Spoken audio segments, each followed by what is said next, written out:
Madame la bâtonnière, déjà, est-ce que vous pouvez nous expliquer aujourd'hui, c'est une journée un peu spéciale, qu'est-ce qui va se passer? Alors c'est une journée très spéciale. L'Ordre des avocats, accompagné de soutien logistique, et notamment d'un juge, notre juge des libertés actuellement à La Rochelle,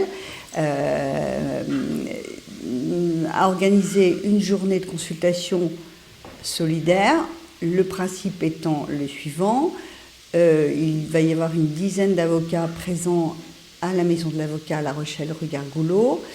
Des consultations sur tout sujet sont données, puisque nous avons un certain nombre d'avocats qui sont orientés sur des domaines d'activité les plus divers possibles.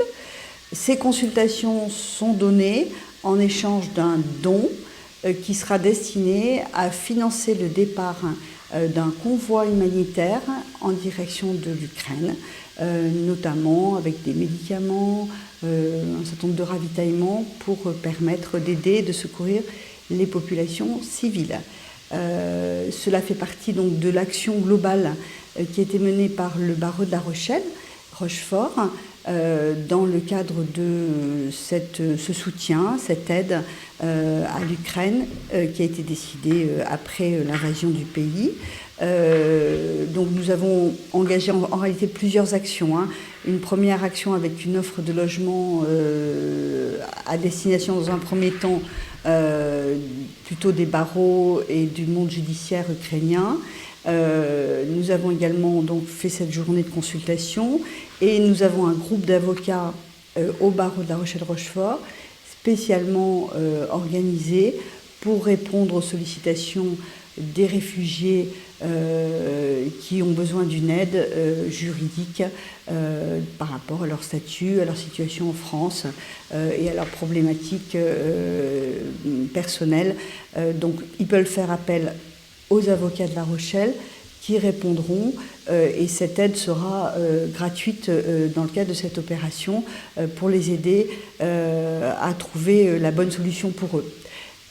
Voilà les grandes actions et aujourd'hui c'est vrai que nous sommes assez fiers de pouvoir offrir tout ce panel de consultations à volonté. Ce sera des consultations de qualité et nous comptons sur la générosité du justiciable qui viendra consulter pour permettre à ce convoi de partir dans les meilleures conditions possibles. Sur la dernière action dont vous avez parlé, l'aide aux réfugiés ukrainiens, particulièrement, oui. Comment vous arrivez à capter ces personnes? Est-ce que vous sont envoyés par la préfecture, par les mairies? Comment ça se passe? Alors, on a eu un peu de mal à avoir des contacts avec des liens avec les préfectures, enfin les organisations publiques qui, dans un premier temps, n'ont pas été très réactives à l'aide qui était proposée. Alors, je pense pour une raison assez... ils expliquent la raison en disant... ah oui, mais lorsque les personnes sont arrivées dans l'affolement et dans la précipitation, les problèmes qui se posaient avant d'être des problèmes purement juridiques, c'était des problèmes d'hébergement, d'inscription des enfants à l'école, bref, des problèmes assez purement matériels. Et là, j'ai l'impression, enfin, on a eu des contacts avec des organisations qui sont un petit peu plus en demande, mais c'est clair qu'on va ouvrir un numéro de téléphone dédié. Là, je suis en train de souscrire la ligne pour permettre d'offrir un numéro de téléphone de façon à ce que les réfugiés puissent nous joindre en direct. Parce que c'est un peu compliqué de passer par des intermédiaires. On a un peu de mal à trouver les bons... Donc on va afficher, mais voilà, c'est peut-être pas le rôle non plus forcément de la préfecture ou de la mairie, je sais pas, d'organiser ça. Mais c'est vrai que dans un premier temps, de façon assez surprenante, ils ont un peu repoussé l'offre qu'on leur faisait. Aujourd'hui, donc, des consultations au libre don des personnes qui vont c'est ça. Vous avez parlé des justiciables, mais peut-être pas que. Est-ce que cette opération va être reconduite? On peut parler de Rochefort, par exemple? Alors, on avait envisagé d'organiser la même opération sur Rochefort. on est en train d'essayer de trouver le bon endroit, parce que vous savez qu'à Rochefort, il n'y a plus de tribunal judiciaire, il y a encore un site judiciaire, mais les locaux sont plus ou moins bien adaptés, donc on va essayer de trouver des locaux de façon à accueillir les gens dans de bonnes conditions.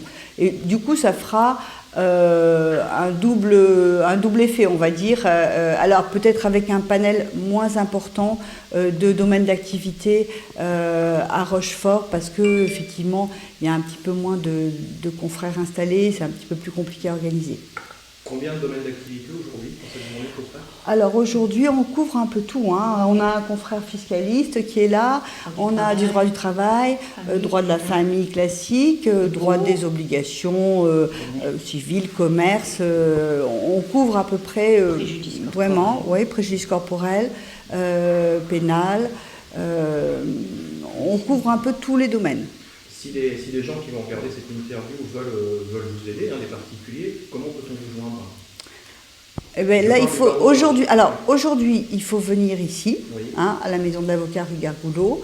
Dans un cadre plus général? Dans un cadre plus général, on a un numéro de téléphone, une adresse mail qui est sur notre site, qui est en refonte, donc ça va s'améliorer un peu, parce qu'actuellement, ce n'est pas toujours facile. Et puis, on va ouvrir cette ligne téléphonique dédiée. Oui. Voilà.